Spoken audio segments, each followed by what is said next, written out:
Todo empezó con un mensaje grupal de Becca. Reunión familiar esta noche. 7:00 p.m. en la cocina. Reunión familiar. Como si en esta casa hubiera toda una multitud. Solo éramos 3, y solo una persona pagaba para mantenerla en pie. No respondí. Simplemente puse una olla de café y coloqué 3 tazas, como si fuera cualquier otra noche. Nolan bajó primero, ya con esa media sonrisa ensayada que siempre usaba cuando quería parecer razonable. Becca llegó detrás, sosteniendo su teléfono como si fuera un control para dirigir una presentación. No se sentaron. Ese fue mi primer aviso. Hemos estado hablando, comenzó Becca, con una voz demasiado brillante para algo bueno, y creemos que ya es hora de hablar sobre contribuciones. Contribuciones. Repetí, más hacia mi café que hacia ella. No la intervino, como si lo hubieran practicado. Has estado viviendo aquí sin pagar renta, mamá, y estamos felices de tenerte, pero creemos que lo justo es que empieces a aportar. Becca asintió, con los labios apretados. Solo la mitad de tu pensión. Eso es todo. Levanté la mirada despacio. Becca se apoyaba en la encimera como si fuera suya. Nolan no podía mirarme a los ojos. Mi pensión, dije. Exacto, respondió Becca. No pagas renta, no cubres la comida, usas los servicios, no queremos ser malos. Solo es lo justo, justo. Esta casa, la de la ventana astillada que Nolan rompió cuando tenía 12, el escalón que cruje y que él intentaba saltar cuando salía a escondidas en la noche, la casa que seguía en pie porque yo trabajé 33 años en educación y nunca fallé un pago de hipoteca, el dormitorio donde dormían, pintado del mismo color que elegí cuando soñaba con envejecer en paz. Dejé mi taza con suavidad. El sonido resonó en el silencio. Si vamos a hablar de justicia, dije, entonces deberíamos empezar por la escritura. Becca parpadeó.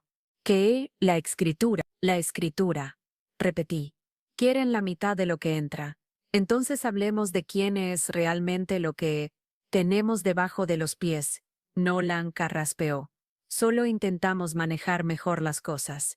Sonreí. No una sonrisa cálida. Una de esas que anuncian tormenta. Entonces las manejaremos correctamente. Y me puse de pie, porque la gente escucha mejor cuando una madre se levanta con intención. Tenía 28 años cuando el médico dijo aneurisma como si fuera un reporte de tráfico. Mi marido estaba muerto antes de que yo llegara al hospital. Nolan tenía 5 años. Durmió toda la noche sin saber que el mundo se había roto bajo nuestros pies. La indemnización del seguro no fue gran cosa, y el dolor no detiene las facturas. Volví al trabajo ese mismo lunes. Asistente de registro en la escuela secundaria local.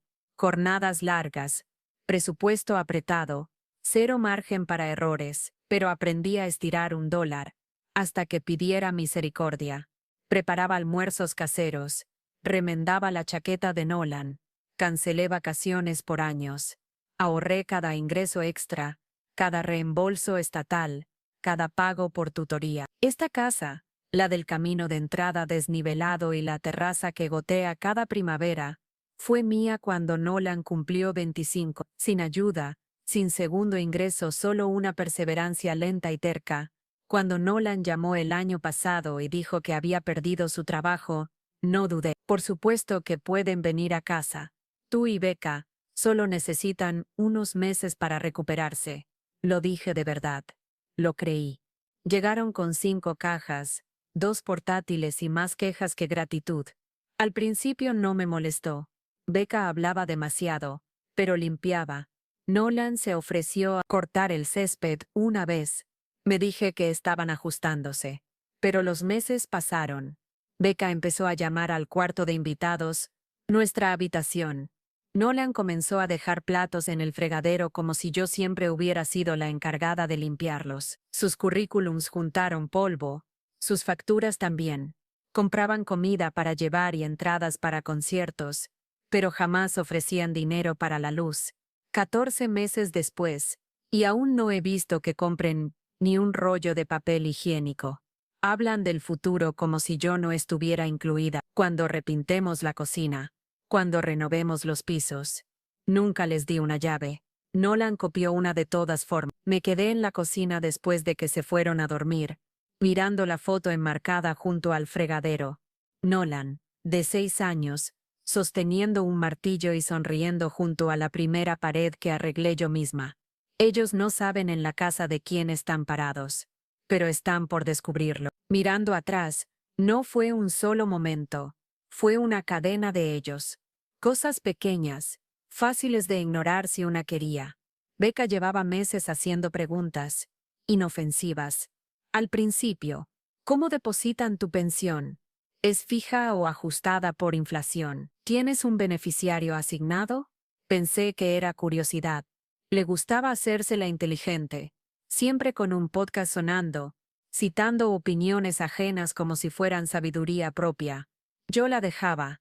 Luego vino Noel, empezó a ayudar con el correo, recogiéndolo antes que yo, clasificándolo, tirando sobres que decía que eran basura. Una vez encontré un estado de cuenta del banco, medio roto, escondido debajo de una caja de cereal en la basura.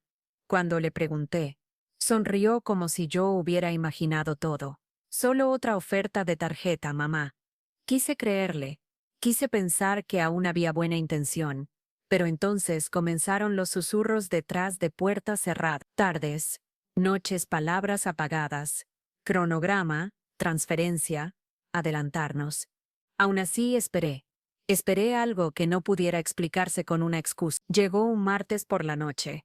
No podía dormir. El viento golpeaba fuerte, y las ramas rozaban mi ventana como dedos arañando el vidrio. Me levanté para prepararme un té, y al pasar por la escalera, escuché la voz de Beck. Una vez que tengamos la escritura, dijo, hablaremos con ese centro de cuidado de memoria, el de Lake View. Es limpio, y te dejan recorrer las habitaciones. Me quedé helada. Nolan murmuró algo en respuesta. No entendí qué fue. No necesitaba entenderlo. Cuidado de memoria, no retiro, no reducción de gastos, no un cambio de vida. Cuidado de memoria. Estaban planeando dónde mandarme después de quedarse con mi casa. Volví a mi habitación, y me acosté boca arriba, mirando el techo, oyendo cada tic del reloj como si fuera una cuenta regresiva. A la mañana siguiente, me vestí como siempre, sonreí cuando Becca me entregó el correo, serví mi café, y llamé a mi abogada. Al día siguiente, les dije que tenía una cita temprano.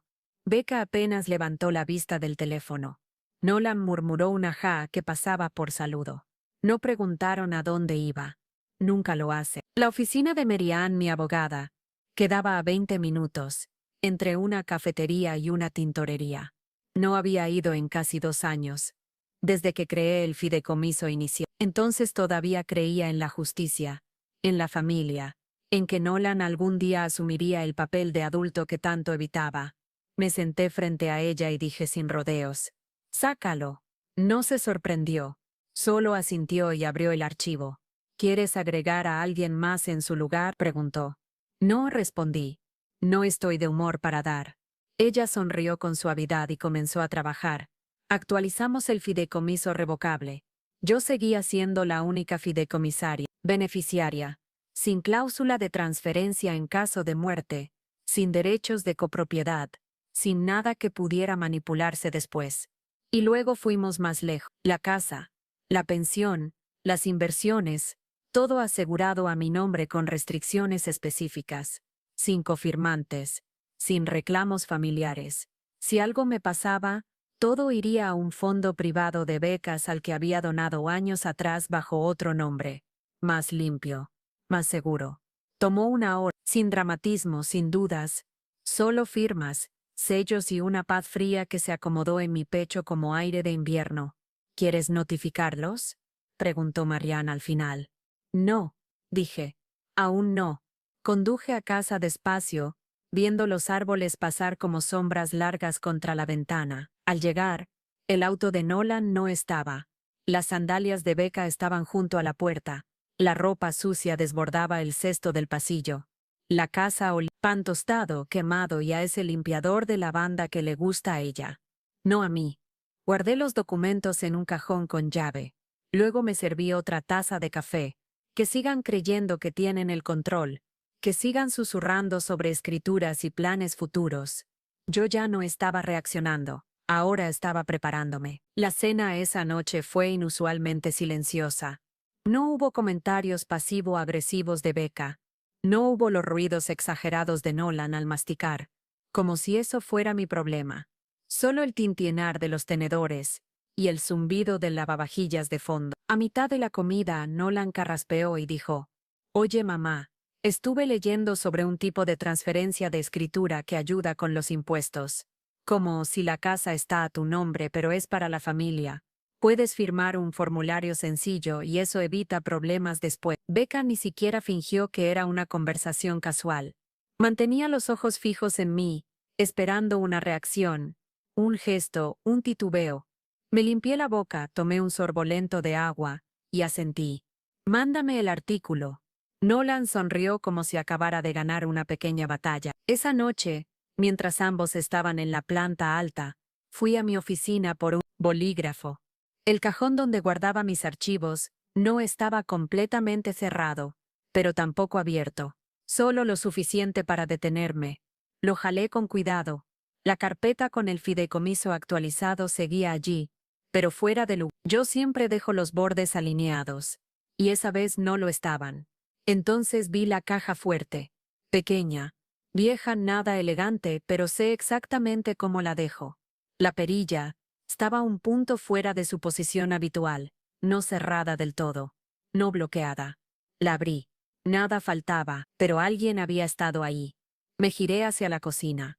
Mi estante del café, que siempre está ordenado a la perfección, estaba movido. Una de las latas estaba al revés. Otra tenía la tapa torcida. Me quedé quieta, escuchando la casa que yo misma había construido, sintiendo cómo cada detalle gritaba la misma verdad. Habían revisado todo.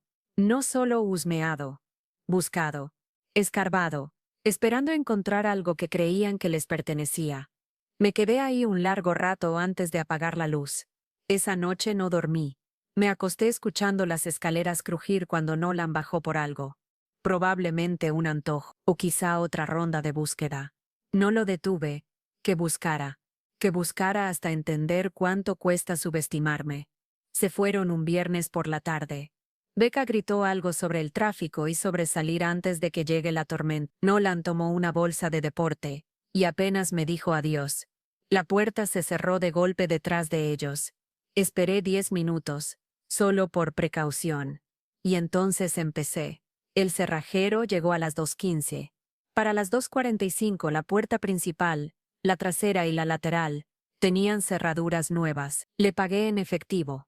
No ofrecí explicaciones. Él no pidió ninguna. A las 4:40, ya había empacado todo lo que no era mío. Ropa, electrónicos, utensilios de cocina, que jamás usaron pero insistieron en traer. Lo apilé todo en el garaje, perfectamente organizado bajo una lona plástica con 2 ladrillos encima. Becca estaba escrito en un lado con marcador grueso. Nolan, en la tapa de una nevera portátil. Nada roto, nada tirado, solo movido. Luego vino el papeleo. El primer sobre contenía un documento notariado. Un aviso formal de desalojo por ocupación no autorizada, no agresivo, no hostil, simplemente legal. Claro, irrefutable. Les daba 30 días para retirar sus pertenencias, aunque ya casi no quedaba nada que retirar. El segundo sobre era una carta dirigida a Nolan, escrita con la calma de alguien que ya no debía explicarse. En ella le decía que dado su interés en la gestión de la casa, había tomado medidas para proteger mis bienes, que todos los documentos financieros, legales y personales estaban ahora bajo resguardo, que cualquier intento de acceso sin permiso constituiría una violación penal. Nada emocional, nada dramático, solo hechos. El tercer sobre era para Becca, no necesitaba mucho, solo un párrafo. No eres familia legal, nunca tuviste autoridad aquí. Esta casa no es tu proyecto ni tu plan futuro. A partir de hoy tu acceso está revocado. Lo firmé con tinta negra y guardé todo en una carpeta. Al terminar, respiré hondo.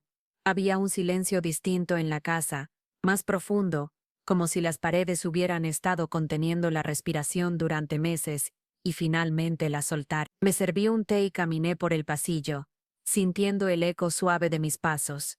Por primera vez en mucho tiempo, la casa me pertenecía otra vez. No en papel, siempre lo había sido, sino en presencia. Ese mismo día llamé a un servicio de monitoreo para instalar cámaras en la entrada y en el patio trasero. No porque tuviera miedo. No, era prevención. Era orden. Era un recordatorio de que la confianza, una vez rota, no se entrega de nuevo tan fácilmente. Cuando terminé, el cielo ya estaba oscuro. La tormenta que Becca había mencionado había llegado, lanzando golpes de lluvia contra las ventanas. La escuché desde el sillón de la sala, con una manta sobre las piernas y una sensación extraña en el pecho. No alegría, pero sí claridad. Al día siguiente, Becca fue la primera en llegar. No entró, por supuesto. No podía. Golpeó la puerta con fuerza, como si quisiera que la vecindad entera supiera que estaba molesta.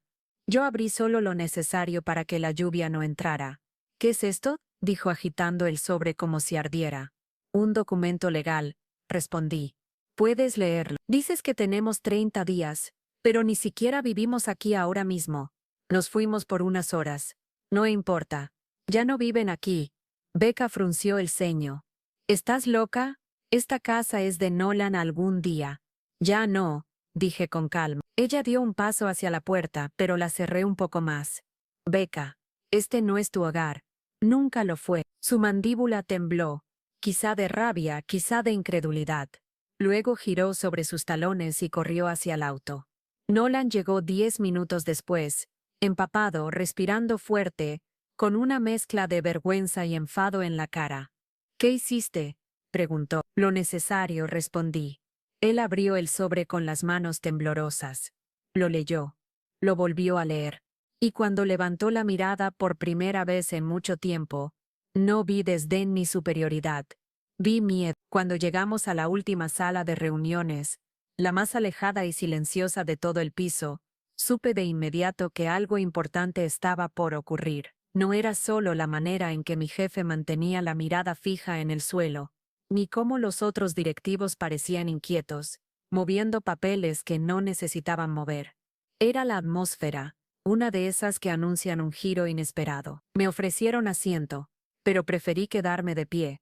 Después de todo, durante años me habían hecho sentir que debía mantenerme en mi lugar, así que ahora, con esta nueva etapa iniciada en mi empresa, quería mostrar que mis límites habían cambiado. El director general carraspeó antes de hablar. Sabemos que has tomado la situación con gran profesionalismo, dijo, y queremos que escuches lo que hemos decidido. Lo observé con calma, sin parpadear. Nunca antes lo había visto tan serio conmigo. Siempre me había tratado como una pieza más del engranaje, alguien útil pero prescindible. Sin embargo, ahora su tono tenía un matiz distinto, casi respetuoso. Continuó explicando que el informe que entregué el día anterior había causado un impacto enorme. No solo demostraba que conocía a fondo cada proceso del departamento, sino que también dejaba en evidencia la desorganización, provocada por decisiones que no se habían consultado con quienes realmente trabajábamos en el terreno. Tú has sostenido esta empresa más veces de lo que cualquiera aquí quiera admitir, añadió una de las directoras, sorprendiendo a todos. Jamás pensé escuchar algo así proveniente de ella. Yo solo asentí. No buscaba halagos. Solo quería que reconocieran la realidad. Entonces llegó la parte inesperada. Queremos que lideres la transición completa del nuevo sistema, dijo el director general. Tendrás la autonomía para reorganizar el equipo como mejor consideres. El jefe, que había dicho que yo no estaba listo para un ascenso, miraba hacia otro lado, obviamente incómodo. Pero eso no era todo, porque de pronto, la subdirectora añadió, y también queremos discutir un ajuste en tu cargo y tu salario, acorde a tus responsabilidades reales. Ese fue el momento en que todos se callaron. Era evidente que esa propuesta no estaba en los planes de mi jefe, porque abrió la boca como si quisiera protestar, pero no emitió ni un sonido. Respiré hondo antes de responder. Aprecio la confianza, dije lentamente. Y agradezco que por fin se reconozca el trabajo que he estado haciendo desde hace años. Pero antes de aceptar cualquier cosa, necesito claridad. Los directivos intercambiaron miradas. Yo continué. Quiero un equipo que respete mi liderazgo. Quiero procesos definidos, criterio profesional, no por favoritismos. Y quiero que las decisiones se consulten con quienes trabajamos en el día a día. No estaba exigiendo nada extraordinario, solo un ambiente de trabajo justo. Ellos lo sabían. El director general bajó la cabeza como reflexionando. Podemos trabajar en eso, respondió finalmente. Pero necesitamos tu compromiso para sacar adelante este proyecto. Sonreí apenas. Mi compromiso siempre ha estado, dije. Lo que faltaba era el suyo. Apenas terminó la reunión, pidieron que me quedara unos minutos más, mientras los demás directivos salían. Mi jefe, el mismo que había dicho que yo, no estaba listo, intentó deslizarse hacia la puerta como si quisiera desaparecer, pero el director general lo detuvo con un gesto firme. Fue la primera vez que lo vi perder color en el rostro. Esa escena, debo admitir, tuvo un cierto sabor a justicia poética. Cuando la puerta se cerró y quedamos solo nosotros tres, el ambiente cambió. Ya no había tensión, sino una especie de reconocimiento tácito de que las cosas jamás volverían a ser como antes. El director general fue directo al punto. Hay algo más que debemos conversar, dijo entrelazando los dedos sobre la mesa. Y prefiero hacerlo sin interrupciones. Me senté por primera vez desde que llegué. Quería escuchar con claridad. Has trabajado durante años por encima de tus responsabilidades oficiales, continuó. Y eso debe corregirse. Estamos preparando una propuesta formal para tu nuevo cargo. Yo mantuve la mirada firme, aunque en mi interior intentaba no adelantarme a nada. Sabía que esas palabras eran importantes, pero también sabía que los cambios reales se cumplían solo cuando quedaban por escrito. Fue entonces cuando el director general se inclinó un poco hacia adelante. Quiero que entiendas algo, dijo en un tono más bajo. Nadie aquí ignoraba tu capacidad. El problema es que, hasta ahora, algunos no querían reconocerla. Miré de reojo a mi jefe. Él ni siquiera levantaba la cabeza. Sus manos temblaban ligeramente, como si temiera que le pidieran explicación. Quizá por primera vez en mucho tiempo, sintió el peso de sus decisiones. Tu desempeño ha sido impecable, añadió el director. Incluso tu renuncia habría generado un problema mayor del que imaginábamos. Eso sí que no lo esperaba. Yo sabía que mi trabajo era importante, pero no que la empresa dependía tanto de mis procesos documentados, mis proyecciones y mis clientes internos. Y lo más sorprendente, intervino el director general, es que cuando revisamos tus informes históricos, notamos un patrón. Has corregido fallas provocadas por decisiones que no fueron tuyas. Una y otra vez. No pude evitar sonreír con ironía. Eso ya lo sabía, respondí, pero nunca pensé que alguien más lo notara. El director suspiró. Lo notamos ahora. Y eso es motivo suficiente para rectificar. Luego hizo un gesto hacia mi jefe, y también para evaluar ciertos liderazgos que no han estado a la altura. Por un instante, mi jefe se encogió en su silla. Era evidente que aquello no acabaría bien para él. Yo, en cambio, me sentía más tranquilo que nunca. No porque estuviera recibiendo reconocimiento, sino porque por fin se estaba revelando la verdad. Durante años, había sido una pieza clave, pero invisibilizada. Ahora, todo quedaba expuesto. El director general cerró la carpeta delante de él. Queremos que formes parte del comité que definirá la nueva estructura interna. Tu experiencia es necesaria. No respondí de inmediato. Respiré profundo y asentí. Si vamos a hacer esto, dije, quiero hacerlo bien. Nada de decisiones impulsivas. Nada de favoritismos, solo profesionalismo. El director sonrió.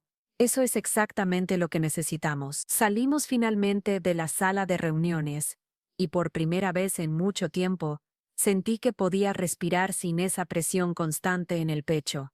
Sin embargo, sabía que aún quedaba una conversación pendiente, la más incómoda, la más inevitable, la que tenía que tener con mi jefe. Él caminaba unos pasos detrás de mí, casi arrastrando los pies como si cada movimiento pesara más que el anterior. Ya no era el hombre seguro, y altivo que solía dar órdenes sin mirar a nadie a los ojos. Ahora parecía más un estudiante al que están a punto de llamar la atención frente a toda la clase. ¿Tienes un momento?, preguntó con la voz más baja de lo habitual. Me giré lentamente. Depende. Respondí. ¿Es para explicarme por qué dijiste que no estaba listo o para fingir que nada pasó? Tragó saliva. Solo quería hablar, aclarar las cosas. Asentí, aunque no con amabilidad, sino con ese tipo de permiso que se da cuando uno ya no debe nada. Fuimos a una oficina vacía. Cerré la puerta. Él se quedó de pie, nervioso. Mira, empezó. Sé que las cosas se salieron de control. No, lo interrumpí. Las cosas estuvieron bajo tu control durante años. Ese es el problema. Bajó la mirada. Tienes razón, murmuró. Y lo siento. La palabra perdón, viniendo de él, sonó extraña, casi fuera de lugar. Yo lo observé en silencio unos segundos, dejando que sintiera el peso de su propio arrepentimiento. ¿Sabes qué es lo que más me molestó?, pregunté finalmente. Que nunca me dijeras las cosas de frente, que hablaras de mí como si fuera un obstáculo. Él negó con la cabeza rápidamente. Nunca pensé que fueras un obstáculo. Solo, se quedó a mitad de la frase. Solo te daba miedo que creciera más que tú, completé yo. No lo negó. Eso decía bastante. Hubo un silencio incómodo, pero por primera vez no me afectó. Estaba al mando de mí mismo, de mi historia, de mi trabajo. Voy a liderar esta nueva transición, dije. Y tú puedes quedarte si quieres, pero tendrás que cambiar la manera en que haces las cosas. No habrá más favoritismos. No habrá más decisiones impulsivas. Él asintió rápido, casi aliviado de que no lo estuviera echando en ese mismo instante. Haré lo que sea necesario, prometió. Eso espero, respondí, porque esta vez, si alguien necesita demostrar que está listo, no soy yo. Salí de la oficina sin esperar su respuesta. Necesitaba aire. Caminé hacia la ventana grande de Den Pasillo, la que daba a la ciudad. Desde allí, todo parecía más pequeño, más manejable, y por primera vez, la empresa no se sentía como una carga, sino como un territorio que podía construir de nuevo. Mi teléfono vibró. Era un mensaje del director general. Mañana a las 9 a.m. inicia la reestructuración. Te necesitamos. Sonreí. Esta vez no por orgullo, sino por la certeza de que lo que venía era mío. Mi oportunidad. Mi momento.